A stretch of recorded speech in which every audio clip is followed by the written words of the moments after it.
kabesh, kumusta na po kayo? Kayo ba ay malungkot? Kayo ba ay masaya? Kayo ba ay may problema? Mabigat ba o konti lang?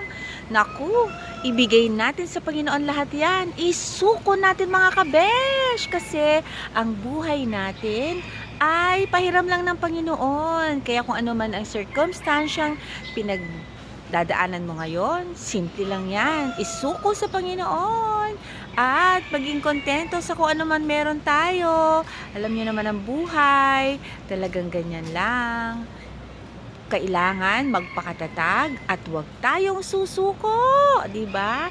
Sa lahat ng bagay, pag may challenges, lalo tayong magpakatatag, lalo tayo maging malakas kasi walang tutulong sa atin kung hindi ang sarili natin. At syempre, tutulungan tayo ng Panginoon, hindi niya tayo pababayaan. Lalo na kung tayo ay nakasandal lang sa Kanya at sa lahat ng gagawin natin, syempre, si Lord na ang bahala. Kaya mga kabesh, tatandaan nyo, huwag tayong maiinggit sa kapwa, maging kontento lang tayo sa kung merong ano tayo at mapagpasalamat sa ibinibigay ng Diyos sa atin. Ang importante, buhay pa tayo, di ba mga kabesh?